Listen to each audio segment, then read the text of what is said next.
khổ quá. Không biết con tôi đi học giờ sao rồi. Nghe nói cô giáo nói học giỏi lắm. Nó kể học giỏi hơn cô giáo nói nữa.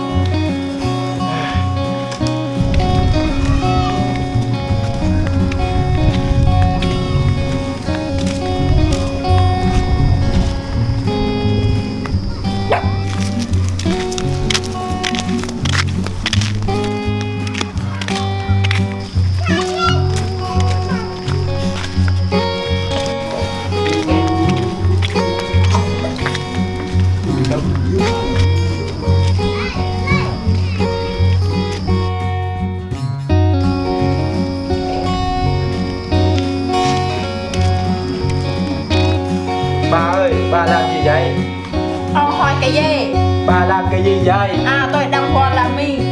Suốt ngày ăn làm mì, tôi sắp chết rồi nè. Giờ biết sao được. Không sao đâu. Tôi làm cái này rồi tôi câu cá, rồi bắt cho ông bà mình ăn nhá. Mình không có tiền mua rau, mua thịt mà mình ăn lại mì cũng được. Tiền mình để hết cho con đi. Sau này con mình nuôi là mua đất rồi học giỏi rồi học có nghề rồi mua đất rồi mua xe rồi nuôi mình nữa. Giờ thì mình ăn là mì cũng được. Sau này mình đưa cho con mình tiền đã, sau này con mình nuôi lại mình nha.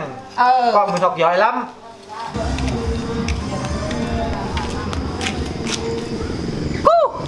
Coi nhau, ba tốt này.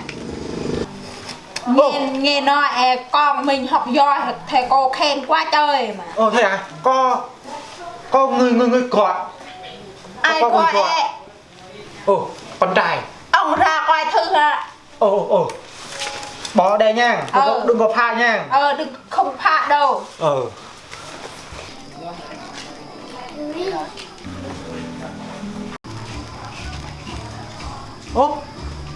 Bạn tôi mà. Bạn tôi. Trời ơi, may quá, may có anh bạn thì bây giờ tôi khát nước quá. Bạn đi đâu vậy? Sao bạn ở đây vậy? Đi chắc cây chui đây để chìm cho heo nè. Thôi bạn vào nhà đi thôi bạn. Mà cái này thì sao? Bỏ ngoài à? Bỏ đây không được, không sao đâu. Bạn của Có tôi. ai lấy cắp không? Có ai lấy cắp không? Không sao đâu, không ăn cắp đâu, ăn trộm thôi. Trời ơi. Bỏ đây nha. Cắp là không kê đâu, Thôi, kê. vào ống nước. Rồi. Cặp cỏ. Bạn tôi mà. Bạn tôi. Bạn khát nước quá hả? Khát nước quá rồi. Bà ơi bà. Cái gì? Bạn tôi. Bạn ông hả? Bạn tôi, ngày xưa bạn này cứu tôi này. Nếu không thì tôi không có lấy bà đâu. Tôi chết rồi, chiến tranh ngày xưa ông cứu tôi á. Quẹ cảm ơn ông á. Không, lấy cho bạn khát nước. Để tôi đi lợi hơn.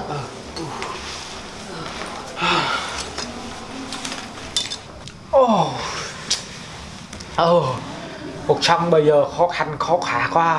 Sao mà khó? Suốt ngày ăn là mì. Là mì ngon mà. Ôm kề nhỏ xíu sắp chết rồi. Đây món đặc sản. Đặc sản gì con bò đâu có ăn đâu. Con người ăn thôi. Con bò ăn chết đó. Giờ này khó khăn lắm. Người con ăn học mệt quá. Ông cùng nước à? Cảm ơn nhiều nha. Không có gì. Nước ở đây ngon lắm. Mình lên tụi nuôi xuống ngon lắm. Ăn đi đâu vậy? Sao có mặt ở đây? Vừa nên nói cho rồi mà, vừa nên nói là chắc cái chuỗi đi chim heo rồi mà. Chắc cái chuỗi làm phim heo. Không, chắc cái chuỗi để mà chim cho heo mà quý á. Cái heo đó, heo cho A, cho Mi, cho Phi vậy. Heo cho Phi. Heo đen đi. Đâu phải heo tâm. Heo tâm là heo đen. Đúng rồi. Mệt. Lâu lắm rồi không gặp. Nhà già Đinh ông có khỏe không? Trời ơi, cũng hơi khỏe lắm. Còn ông thì sao? Gia đình tôi không sao, bà này khỏe lắm. Bác sĩ nói khỏe hơn con voi. Chà. Bác sĩ nói tôi khỏe hơn con trâu. Hai chúng tôi làm tất cả ruộng đất xong hết. Hôm nay được ở nhà nghỉ. Nhà ông bao nhiêu người? Có 8 người rưỡi.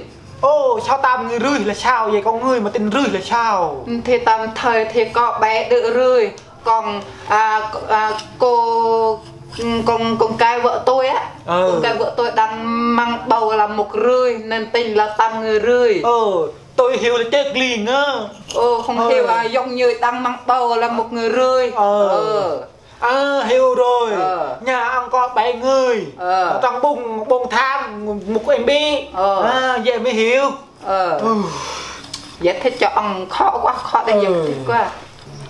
Có ông có bao nhiêu người? Tôi sinh ra con khổ lắm. Vợ sinh kêu đau. Con tôi nuôi khổ. Hàng ngày cho nó ăn la mì. La mì. Có 2 người thôi. Ôi trời ơi, có 2 người thôi mà cũng khổ. Một người lệ chồng giám đốc chân bò rồi.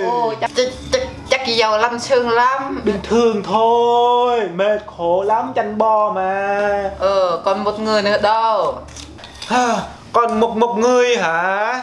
Còn một đứa con trai. Đẹp trai như tôi. Nhưng mà có lai không? Nó không có lai mẹ nó.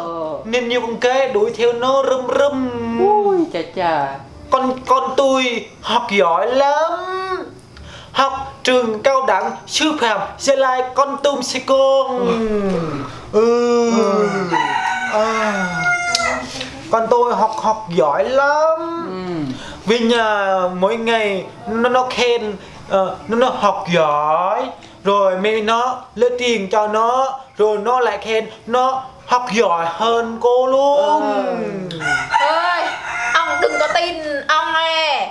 Ông nói sao ông còn ông quay như gì đi xe quay không? Ơi bà biết cái gì, suốt ngày là mì ăn rồi chết cho coi. Ơi cho dù tôi là mì ông cũng ăn mà.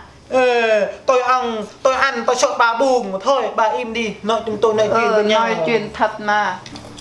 Ông ấy nói thật mà. Bà này mệt lắm. Suốt ngày cho tôi ăn là mì. Sau này tôi mà đi quán đi bên hồ thấy người đẹp đẹp, tôi cho người đó bà này khóc luôn á. Treo cổ coi chừng á.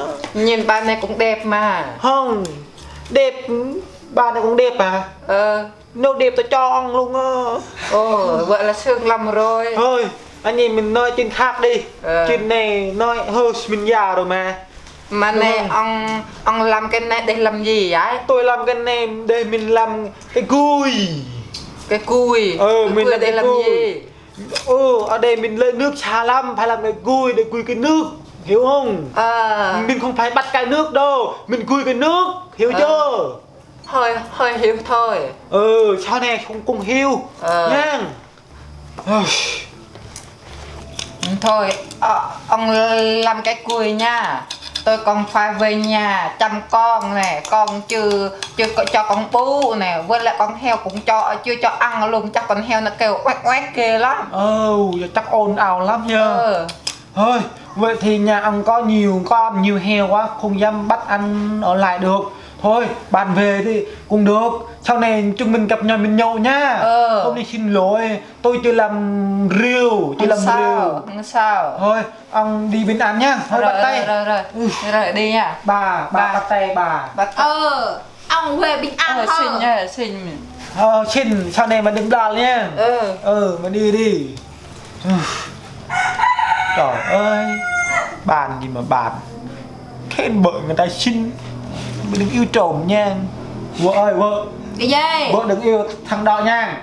Tôi yêu ông rồi chê. Ăn đo nhiều con lắm, vợ cũng nuôi đâu. Biết rồi. Thôi